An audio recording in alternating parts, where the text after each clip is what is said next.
So Sue Evans asked me to start off tonight by providing definitions of two things which she thought would be of interest to you. One is the word assault weapons, which of course you see all over the media. And it's a phrase that deliberately evokes misunderstanding. When you hear it, of course you're against it. Assault is a crime. You know, if you said robbery weapons, assault weapons, embezzling weapons, jaywalking weapons, you'd be against them. You wouldn't want to necessarily know much more. Well, so this thing is just made to help people jaywalk? Well, that shouldn't be allowed. So, but it's a misnomer. In the United States, ever since the 1930s, we have had a long-established policy that there's a few small categories of firearms that are subject to especially stringent regulation ever since the Federal National Firearms Act of 1934. One of them is short shotguns. So if you have a regular size shotgun and you saw off the barrel so it's 11 inches long, there's actually technically a legal way you can possess that, but you better, before you get out the hacksaw, have first gone through a federal process that requires a $200 tax, fingerprinting, registration, and essentially a permission form from your local police chief or sheriff. In that same category are also machine guns. Machine guns, another word for a machine gun, is an automatic weapon. What makes a firearm automatic is when you press the trigger and then you keep your finger squoze, ammunition continues to fire. A round fires, the next round automatically comes in, and it fires automatically. So all you got to do is press the trigger once and hold it, and ammunition will come out continuously. That's an automatic weapon. They have been very stringently controlled in the United States ever since 1934. In 1986, the manufacture of new automatic weapons for the non-government market was banned. There are about 100,000 automatic weapons legally owned in the United States today. They are extremely expensive collector's items, with the entry level starting at somewhat under $10,000. And so I'm just saying, if you're thinking about a Father's Day present, you know, and in the mood to splurge. But if you do that Father's Day present, also know that it's not just the $8,000 you need for a basic, you know, the most affordable one. The cost of ammunition when something fires automatically is pretty high. You can burn through a lot of ammunition in a few seconds. So after you spend the $8,000, put another $12,000 aside for ammunition for the next year's fund. So, and they're virtually never used in crime. The legal ones aren't. There are automatics that are stolen from the military or illegally imported from Vietnam or whatever, but there's that. They're expensive, rare, and rarely used in crime, and of course, because of their small quantity, rarely used in anything else. They're for gun collectors and sort of a specialty type of shooters. There are many, many, many guns which look like they're an automatic, and an external appearance, they are.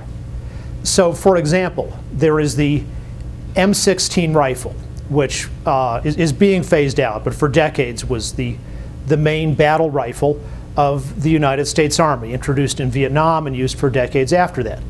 The M16 is an automatic rifle, and actually the military realized that just having guns be automatic, completely automatic, unlimited automatic, sort of led to a waste of ammunition, and they've changed them. So now in the automatic function, it fires 2 or 3 shots at once with one trigger press rather than unlimited. But under federal law, that's still an automatic.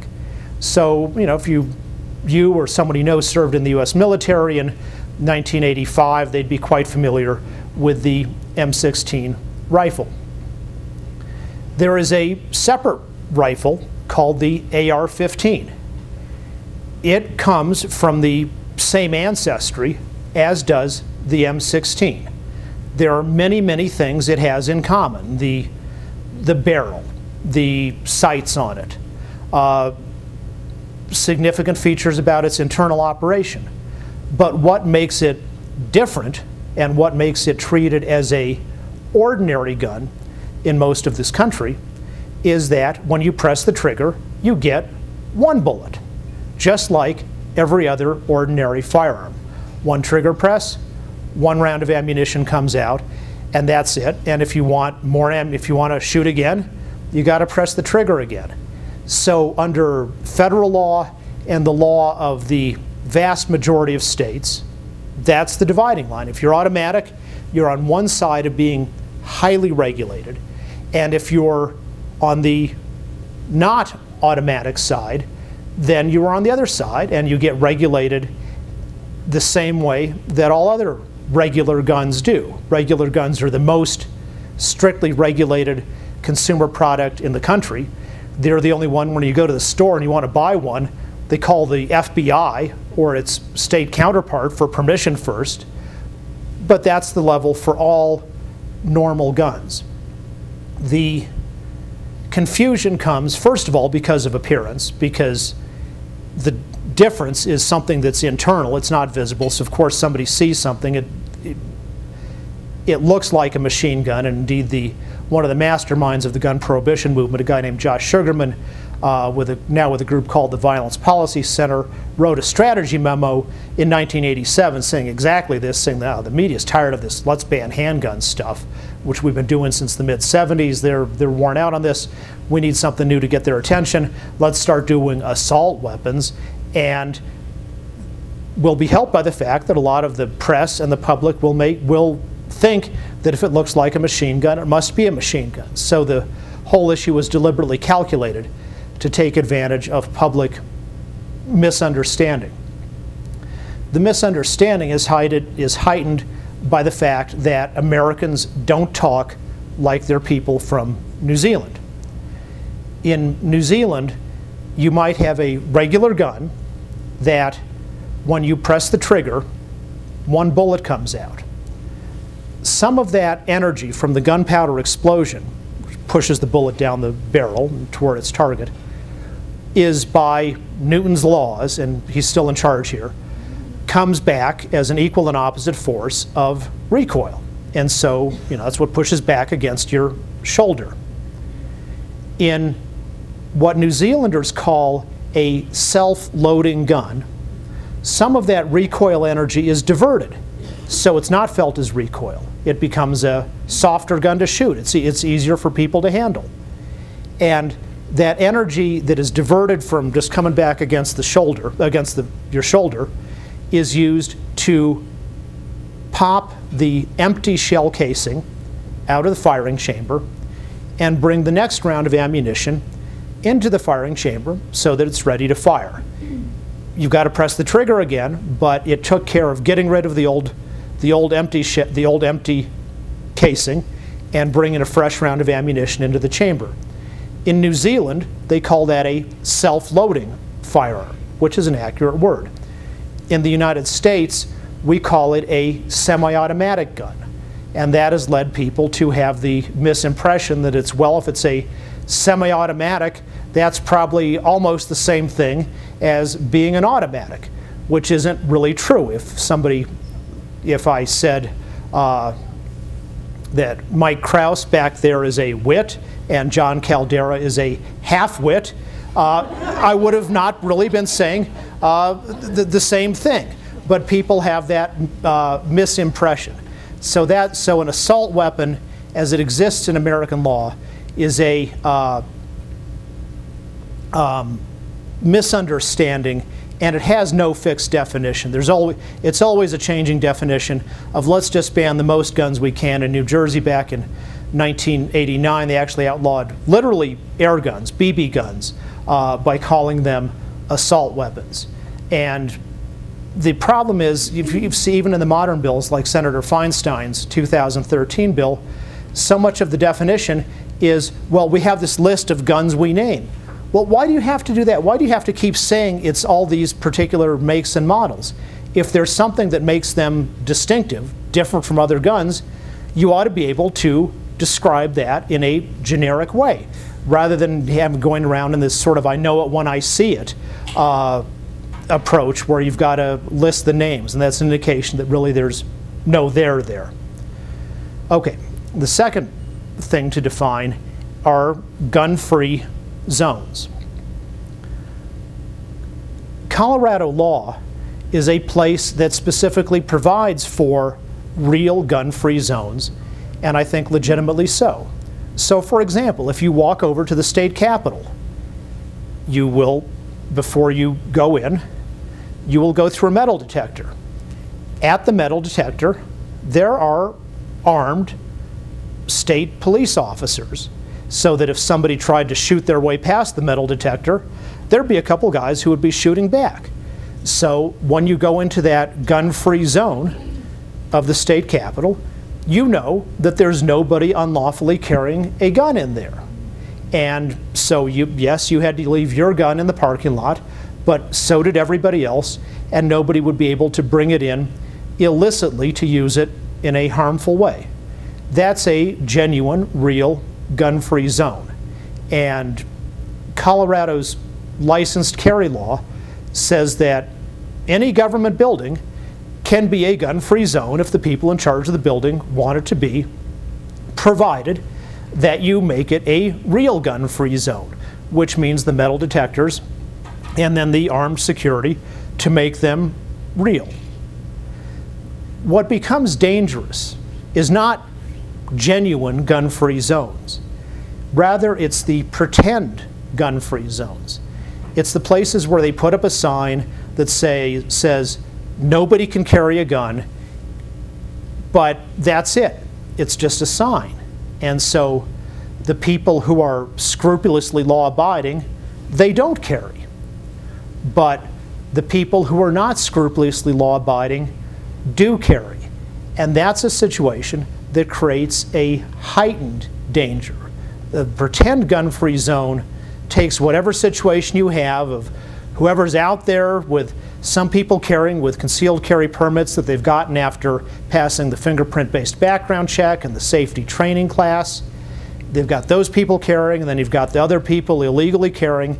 It changes that situation, which exists sort of in general on Colfax Avenue and every place else. It changes that and makes it worse, because it makes all the goody-goodies, the law-abiding ones who got their carry permits, they disarm, because the fact they get carry permits in the first place means they are rather scrupulously law-abiding. You know, it's if you want to find a law that's easy to get away with violating, carrying a concealed gun is a pretty easy one to do. You know, don't walk through a metal detector. But because it's concealed, it is a simple crime to commit without being caught. It's one step up in difficulty of committing it and getting away with it compared to ripping the "do not remove" tag off your mattress. But it's one of the most easy things to get away with. And so the people who say, well, I'd like to be fingerprinted, I'd like to take an 8-hour class, I'd like to, and then I'd like to pay a fee of about $150 to the government, and what do I get for this in return? I get a little card with my picture on it that says, I can do something that I really could have done all the time anyway. Those people are law nerds, hyper law-abiding in general, and the statistics bear this out. So you disarm them, and then you leave the people who were carrying illegally in the first place in public places, and you don't do anything in practical to disarm them. You've then made the situation much more dangerous than it was before. And we have unfortunately seen this in all kinds of criminal contexts, including mass murders. Happily in this country, the overall homicide rate, the overall violent crime rate, the gun crime rate have fallen by about half over the last 20 years, even as the supply of guns has skyrocketed. But obviously the existence of mass murders anywhere is an awful and terrifying thing, and of course deliberately so, that's the objective of the perpetrators. so many of these happen in places that are the pretend gun-free zones.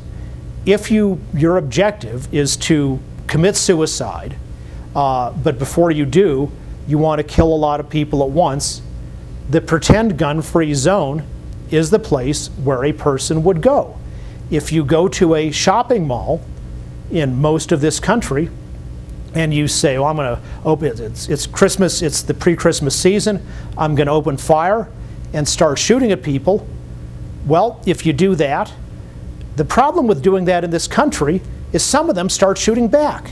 And in fact, that's what happened 2 days before Newtown at the Clackamas Mall in Oregon. You didn't hear about this. This was a very obscure story. Is some guy came in, opened, Christmas shopping, very densely crowded mall, started shooting, people start running, and there was a guy with a concealed carry permit issued by the state of Oregon, and he took aim. He took cover and then he took aim at the shooter. And he did not pull the trigger because he said, I've got him, but behind him, what if I miss? There's too many people behind him, so I'm not going to shoot right now. But the shooter turned and saw the good citizen who had taken aim, and the shooter's next shot was to kill himself. I believe 2 people died at the Clackamas Mall. 26 people died in Newtown because the difference between that was how long did it take the lawfully armed defender to be present at the Clackamas Mall? A matter of seconds. How long did it take at Newtown? About 5 minutes. That's the difference of 24 lives. And that's why a sensible gun policy, whatever else it does, should say that gun-free zones, fine, we're for those if people want them. Pretend gun-free zones are something we need to stop because they make the problem worse rather than better. Maybe one example of how the Independence Institute has been directly involved in this issue. The Colorado State Legislature, when it enacted the Concealed Carry Act in 2003, there was an amendment on the floor of the House that said, oh, well, this doesn't count at public colleges and universities. That amendment was overwhelmingly rejected. Nevertheless, the University of Colorado refused to allow licensed carry on University of Colorado campuses. If you were a student and you were caught carrying, you'd get kicked out. If you were a professor or a janitor, you'd get fired. And even if you were just a regular citizen in Boulder who was driving down Colorado Avenue, which you go from the east side of Boulder to the west side, and it bisects the CU campus on a street, and you never got out of your car or did anything at CU, but it's technically CU property, they would do everything they can to have you prosecuted. CU's argument was that because the University of Colorado is mentioned by name in the state constitution, that there is always an implicit mother may I rule that says nothing the legislature does ever applies to us unless the statute specifically said mother may I make this law also apply to the University of Colorado. Well, there was a lawsuit about this case, and in that case before the Colorado Supreme Court, I represented as an amicus the county sheriffs of Colorado, and in that brief explained that Colorado's Concealed Carry Act was written by the sheriffs. There were certainly a lot of other groups that supported it, and the National Rifle Association unquestionably lobbied very hard in support of it. But it was the bill that was written the way the county sheriffs of Colorado wanted it, based on originally on the policies of Sheriff Jim Alderden up in Weld County, who had set up a successful system there, of a fair system for licensing. To say that we're not saying that anybody can carry a gun anywhere. It says if you want a permit to carry concealed, well, first you go to your sheriff's office and you get 10-point fingerprints taken. and those get shipped off to the Colorado Bureau of Investigation and the Federal Bureau of Investigation. And so there's a records check. And then on top of that, you have to pass a safety training class. And on top of that, there's something that was very controversial, and this is something that shows the divide on the gun issue between some groups. Our law, like many state carry licensing laws, has what's called informally the naked man rule. The naked man rule says even for the guy who passed the records check, which was a lot more than the instant check in a gun store, which is just really a name check. This is actually, with fingerprints, it's a biometric check. He's passed that check. He's passed the safety class. But I, the sheriff, I know the people, a lot of the people in my county, and this guy would be, in my view, a danger to himself or others if he got the permit. And in Colorado law, the sheriff has the discretion to deny the permit under that standard. Now, if the denied individual doesn't like it, he can appeal the case to a state court, and in the state court, the sheriff has the burden of proving that case. But it retains the sheriff's discretion even there. The sheriffs absolutely insisted on this. For them, they wanted licensed carry. They were very much for it, but they were also insistent that this provision has to be there. And that was an absolute red line, and it had to be there, and so it was. When I testified, and I thought, well, if they want it that much, that's okay. The National Rifle Association didn't really like it, but they said, you know what, if that's what it takes to get it done, that's fine. We'll go along with it. We're okay with it too.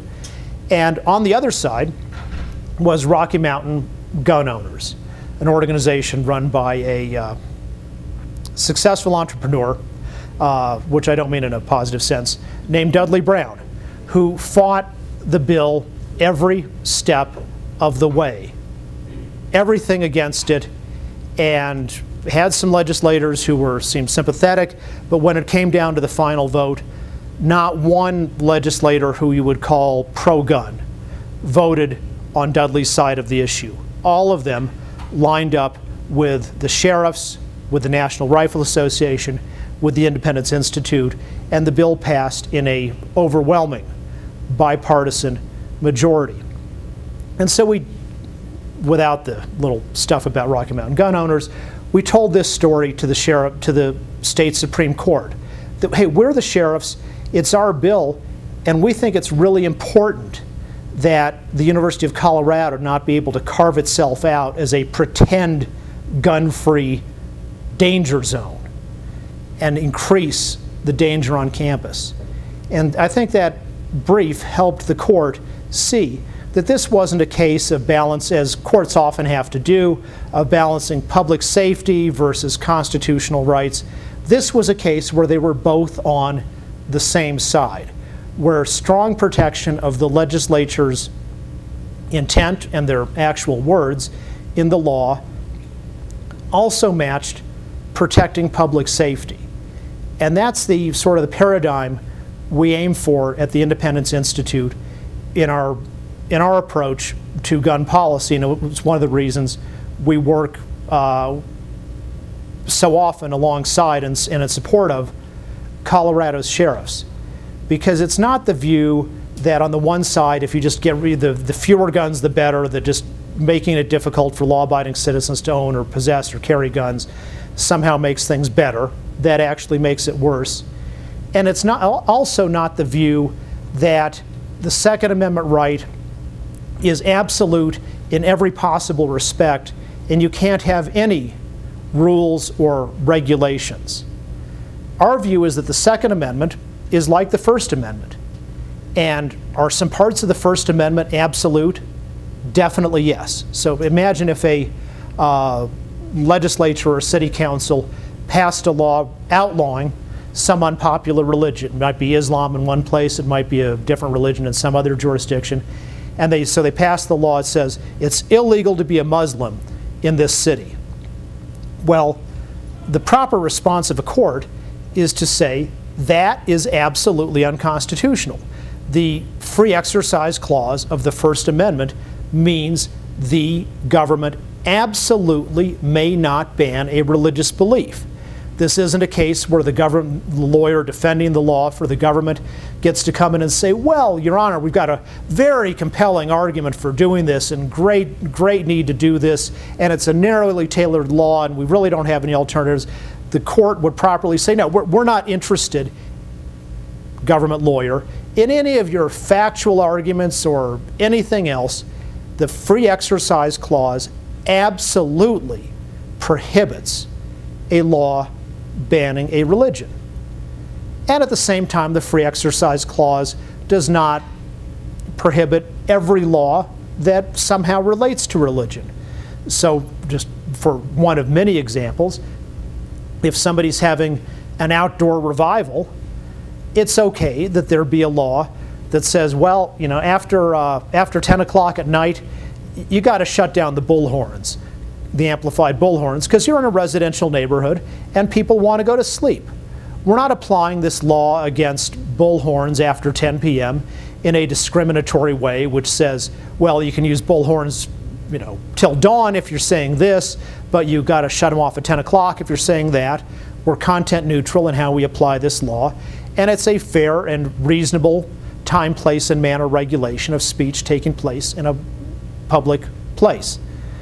So one of many examples of how you can have fair regulations involving the First Amendment.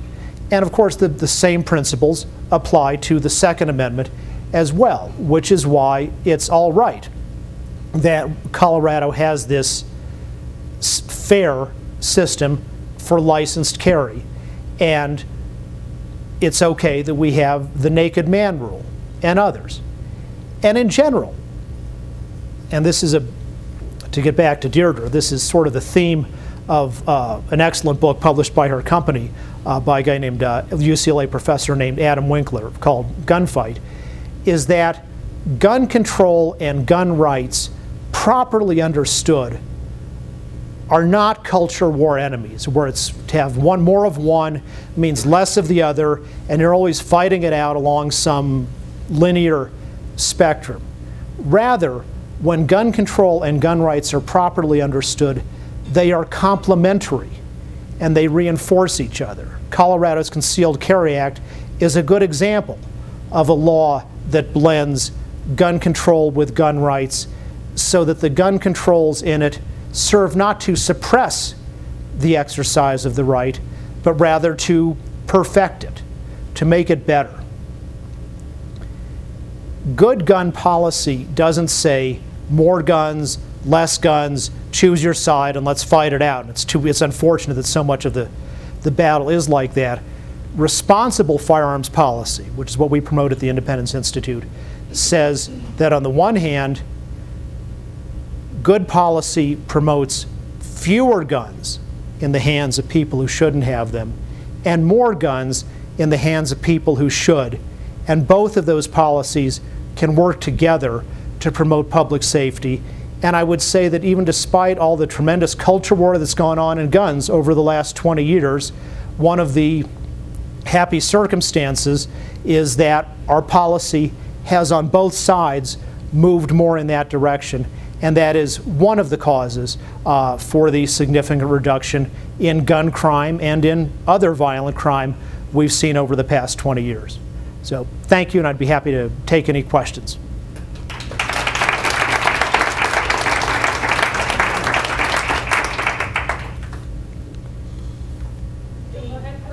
Yes.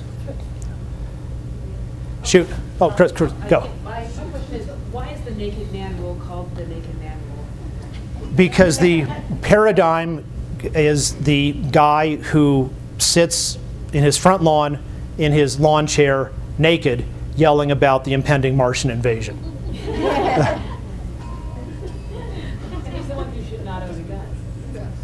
And yeah, and it's okay if the sheriff says, no, you know, you really shouldn't have a concealed carry permit.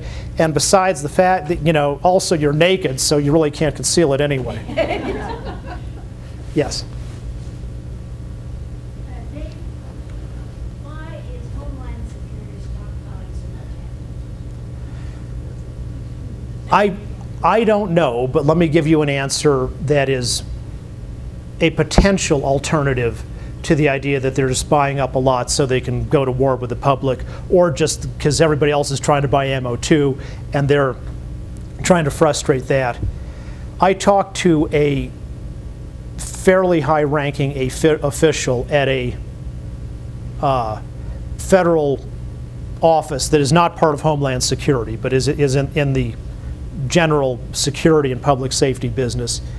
His view of it was that they started this when they saw the sequester might really happen, and so they figured they better spend their money now and get these long-term contracts committed while they could.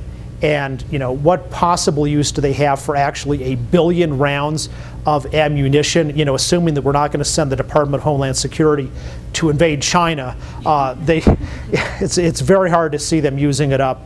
But there's sometimes just a bureaucratic imperative of, if you got the money, you better spend it while you can.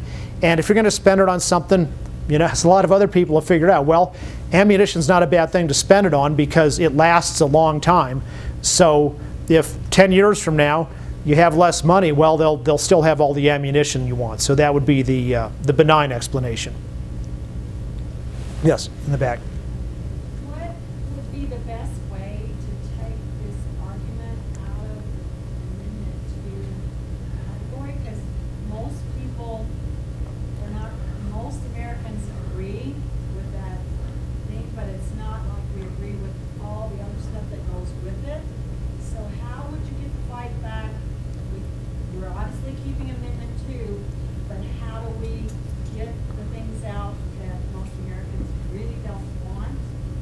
What would you tell me to tell someone? Well, I would say one of the things that in practice makes it easier for people who are the proponents of, say, limited regulations of the First Amendment, the turn off your bullhorn rule at 10 o'clock, is that everyone understands that those people who are the bullhorn regulationists are not people who are against speaking in general. They don't say, no, actually nobody except the government should be allowed to speak, especially in public places. It's actually disgusting that people want to speak, and very uncivilized that people do, and we'd actually be a lot better off if there was complete silence. And so, but if there were the lobby like that, if the 10 p.m. bullhorn restriction people were of that mentality, then some of the pro-free speech people like myself, you might say, well, I kind of see the case about like turning off the bullhorn at 10 o'clock. On the other hand, these people just want to wipe us out completely, and that after they say turn off the bullhorn at 10, they're going to be back next year and say turn it off at 8, and then they're going to say you can only have it from noon to 4, and then they're going to say, well, now you've got the loophole that says people can use it from noon to 4, and they're just going to keep going and going and going, and they will never ever be satisfied. So I'd say one thing that people who want moderate gun controls which don't infringe the Second Amendment to do to help their cause would be to go get another set of gun control lobby other than the current one we have. Michael Bloomberg is not a guy who can credibly say, oh, I think guns are fine, I just want some reasonable controls on that. I know there are legislators who think like that, but this is a guy, and one of my longtime friends he used to work for a Firearms Trade Association and then actually ended up working for Bloomberg for a while, came back and said, no, actually this guy is a total anti. When I went down to, say, investigate a gun store in Virginia that Bloomberg said, oh, this is a bad store, and I came back and said, no, actually there are bad gun stores that are sloppy and not careful about what they're doing, but this particular store, these guys are a model. They not only do everything that's in the letter of the law, they go way above it so that they have their employees really well trained to not only have the proper policies and procedures, but to go beyond that, and so that if somebody is maybe a straw purchaser buying a gun on behalf, who's a legal purchaser who buys the gun on behalf of a prohibited person, they've gotten extra training so they can detect that and stop the transaction. And my friend Richard Feldman said Bloomberg just couldn't hear that. He couldn't hear the idea that there was such a thing as a responsible gun store. So my first suggestion is get a new gun control lobby. Yes? Dave? Yeah. There was an article in the Denver Post today that was published. It was the Justice Department released, the government Justice Department Yeah. released the new statistics for the last 20 years. That, so here we have proof that in 20 years, the homicide rate from guns dropped 39%. The percentage per 100,000 people, when you looked at it as a, Yeah. you know, that was, it dropped 49%. So how can you fight? How can you even go to, with any oomph and say, we have to have gun controls? It seems like things are going in the right direction. Like, why would they want to change this decrease? Right. I mean, we've got numbers. It's like the Justice Department itself releases Yeah. information. Right, and in fact, and if you look in that, if you, instead of going back 20 years, you went back 30 years, you would also see similar trends. Our homicide rate has been cut in half since its peak in the early 1980s. Now, and since that time, we've approximately doubled the number of guns in the United States. Now, that doesn't prove that doubling the number of guns dropped the homicide rate by half. But it certainly does suggest that the simplistic theory that more guns leads to more violence, more homicide, more gun crime, that's not true. We've had a natural experiment which came to the opposite result. Now, but that said, doesn't mean that there's no room for refinements in different directions in firearms policy, and those are worth debating. But it's important to understand that for some people, their views on firearms policy are informed by criminological data. And if you show them that kind of data or various others, some will adjust their views of the policy according with data. But there are many others, and this is one of the things that's talked about in the book, for whom it's not really a data issue, it is a moral issue.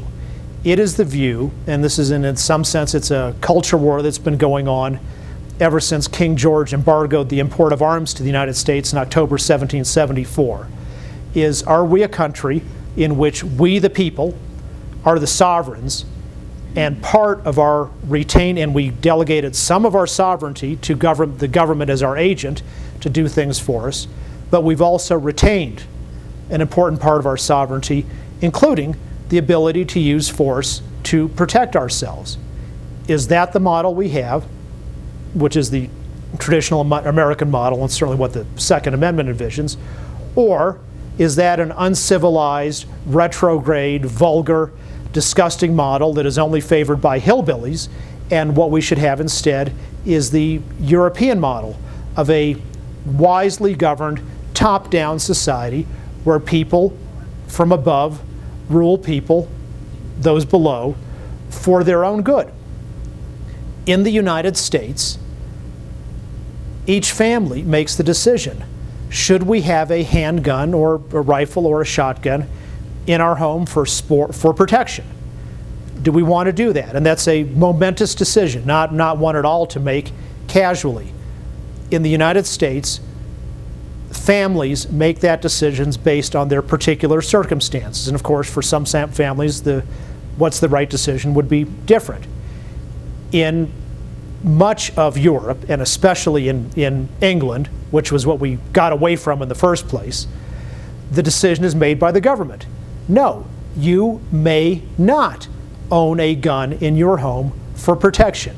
We will, under an extremely stringent system designed for the harassment of law-abiding gun owners, Yeah, we will allow you to have a double-barreled shotgun in the house, and you can go shoot clay discs, or you can go bird hunting once in a while, but we'll make sure the storage regulations of this is literally true, the gun in one safe and the ammunition in another safe are designed so that it would be effectively impossible for anyone to use a firearm for protection in the home. What model of society is there? Is it a sovereign people, or is it a model of people who are governed by their betters? There are people on both sides of this philosophical divide in every country and in the United States, and much of the gun control war in this country is a proxy for that larger philosophical divide. Yes? I think we all understand that the Second Amendment is similar to the First Amendment in that it's not a blanket, completely uncontrolled right. You know, the rights of free speech do have limitations, like the bullhorn. And so our government has already instituted many restrictions on gun ownership, like the, on automatic and machine guns and that sort of thing. Right. But what we've seen lately, especially here in Colorado, is more of an incremental baby step, more and more regulations. The universal background checks, the restriction on the size of the magazine, all these things. At what point do you say this is a reasonable governmental restriction and this is not a reasonable governmental restriction? Well, if you ask what do I say, it'll be the same answer as at least 51 of Colorado's elected sheriffs, and we will soon be filing suit to challenge those two statutes which you mentioned, which, without going into the details of them, are badly miswritten and are harmful to public safety and are serious violations of the right. And it's not surprising because these were not organic Colorado laws. The first book I wrote was comparing gun laws in 7 different democracies, including the United States, and essentially coming to the conclusion that each country's gun culture is different, and Switzerland and Japan have both extremely different gun policies from each other. One's highly repressive, one's has a machine gun in every home, and they both work in their different ways because they fit their nation's culture. The problem of the last session of the legislature was we didn't have organic Colorado laws. We had laws that were written by the Bloomberg lobby and pushed in every state and in Congress, and if you look at the language, it's identical. We got some of that language improved as it went through the legislature. But this is an imposition from outside, and that's how things happen. You will find very few legislators of any party, state representatives, state senators in this country who, when they are a swing vote and they're saying, well, I'd really like to vote this way because I don't like this bill, I don't think it makes, I don't think it's going to do much good, and boy, my people in my district really don't seem to like it. And then you get a call from the White House, maybe from the Vice President himself. Most Democrats, most Republicans, if they get the call if it's Dick Cheney calling the Republicans or Joe Biden calling the Democrats, you'll find that the vast majority of them will not only take the call, but will go for what the White House says. And that's what put these laws over the top in Colorado. I would say there was one law which was enacted, which I would call a organic law that was a good and reasonable gun control law. Lois Toctrop, a pro-union, pro-gun Democratic state senator from Adams County, was one of the early sponsors of Colorado's concealed carry reform laws. It there was an article in the Denver Post late last year about how there was this one guy who was running the training class for concealed carry as just a 1-hour online video. That was it. And of course, there's no way you can even verify that the people actually watched the video, let alone they understood anything about it. So Senator Toctrop introduced a bill, and I testified in favor of it in the State Senate Judiciary Committee, suggested a small amendment to clarify the language, and that was an amendment that was incorporated. And so now, Colorado's concealed carry law says, yeah, if you want to apply for a permit, show that you've passed a safety training class, and the safety training class has to be at least partly in person. Sure, you can use electronic simulators and you can do study, watching videos at home on the internet or on video cassettes for people who still own those, but you have to have some of the class in person. And I think that was a bill that improved our concealed carry licensing system. It was what I think a lot of proponents of it in 2003 envisioned, and then when things were going a little off course, we put it back on the right course. And that was a bill that came from her, from Senator Toktrop, who has a long record as a supporter of Second Amendment rights, and also someone who said this is a way we need to fix the gun control side so that it helps actually make the exercise of the gun rights better. Can I Yeah, just ask a sure, follow-up question? yeah. On those two incremental restrictions that were put Yeah. in place, the size of the magazine and the universal background check. Yeah. And you've said that you oppose those. and Yeah. that you're going to be filing the suit. I think a lot of very reasonable people would look at those and say, well, those seem very reasonable. Why are you opposing those? Sure. Well, let me give you, we could really stay past midnight on this one, but let me give you two of the many answers. Is both of those bills are incredibly defectively written. The magazine ban purports to be a ban on magazines of 15 or more, but in practice it's a ban on essentially all magazines. And when you're banning all magazines, you're banning a accessory that is essential to the function of over 80% of handguns manufactured today, and to a large majority of rifles when you include both detachable box magazines and fixed tubular magazines. The technical language in it bans not only 15 or more, but anything that can be converted to 15 or more, and is, according to the sponsor of the bill, Representative Rhonda Fields, asked this by Channel 9 News after the Independence Institute pointed out this issue. Almost every magazine, 6 rounds, and they're really just rectangular boxes, the floor plate is removable so that you can clean the magazine, or if the spring in the magazine wears out, you can replace it.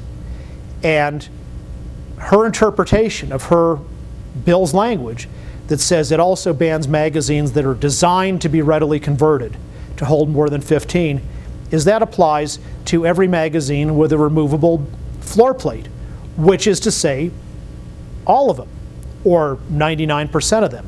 So it was sold as a ban on magazines of a certain size, but in practice it turns out to be a ban on nearly all of them. On the background checks, there's one argument to be made by saying that you ought to have background checks when a private individual sells a firearm to another private individual. That's a legitimate policy argument. This bill goes much further and says you're a criminal. For example, if your friend from Kansas comes to visit and goes elk hunting for 4 days in the Colorado mountains and borrows your gun, that's a class 1 misdemeanor, 18 months in prison for both of you in Colorado. In addition, the way they've structured it, and believe me, the sheriffs will be pointing this out, makes it actually impossible for people who want to comply with it. When we had the law about you want to get a concealed carry permit, they wrote it in a way so that people could go through the process. It would take some time, but they could go through the process and get their concealed carry permit. They didn't say, and the training may only take place on June the 21st from midnight to 6 a.m. and there's only 50 places in the entire state for the training class. They made it accessible. Under the bill, if, let's say, you want to buy my gun, And so we're both private individuals. So we're supposed to go down to the gun store, which will then run the background check on you and give you the gun. Well, people who are allowed to be in the business of selling firearms, the ones who can conduct this background check, they're called a federal firearms licensee. The large majority of them are home-based businesses where they have a room in the basement and the guy makes a little money on the side by selling to their extended social network and the folks in their gun club or their hunting club. Those people don't want two perfect strangers coming to the door with a gun. So there's not a lot of those home-based FFLs, which is the very large majority of them, are going to be interested in performing this background check. So now you're down to the storefront guys. The storefront guys, when you do a federal transfer, there's federal paperwork to be filled out and felony peril for the firearms store if there are errors in the paperwork. When they sell the gun, they contact the Colorado Bureau of Investigation, which is supposed to do an instant check, but which in fact frequently takes hours, sometimes takes 9 days, although the Colorado law says no more than 3 days. And while they're waiting, say 3 hours for the Colorado Bureau of Investigation to get around to running what is a 15-second query once they do it, they got these guys who are not customers in their store just kind of hanging out, and the clerks, of course, got to be keeping an eye on them. Now, if the store is selling firearms out of its own inventory, that's all worth it. Maybe they bought the gun for $250 at wholesale, they're selling it $500 for retail, so going through the trouble of this process is okay. But now they got these two strangers in there who are not customers. Well, the Colorado law says the store can charge no more than $10 as the fee for performing this. And that's way below what stores today are currently willing to do in similar situations. So just for example, people in general, you can't commercially transact firearms across state lines. So if I've got a friend who lives in Waterloo, Iowa, and I want to buy his gun, he can't just put the gun in the mail and send it to me. He takes his gun to a federal firearms licensee in Iowa. The Iowa ships the gun to a federal firearms licensee in Colorado. I go to the federal firearms licensee in Colorado and pick up that gun from the FFL in Colorado. And when the FFL hands the gun to me, we go through all the federal paperwork and the background check and all that. And a typical store in Colorado would charge $50 for performing this service. The Colorado law now says, instead of what you find it as the store to be worthwhile to charge, you can charge no more than $10. Now, there's no requirement that the stores do it at all. Of course, if they want to sell their own guns, they got to do it. But to help two strangers sell a gun to each other, they've got no legal obligation to do it. They've got a fee cap of $10. And so I predict the vast majority of gun stores will refuse to do this and say, we'd be nuts, we're losing money, we'd be losing money every time we do this. Put aside all the trouble we can get in when one of these forms is filled out incorrectly. It's not worth $10 of our clerk's time to stay on the phone for 75 minutes waiting for these, so we can make $10. We'd rather have the clerk be doing other things like selling a gun to a customer who wants to buy a gun from us rather than from two people we don't know. So in practice, you wanting to be a good citizen when you buy the gun from me, we may have to drive for hours and hours and hours, and we may never find any place that's willing to conduct that transaction for us. So that's why, in the view of myself and the sheriffs, that's one of the reasons this law is unconstitutional. You have to set up a system that people can actually, in real life, comply with, rather than a system that is impossible to comply with.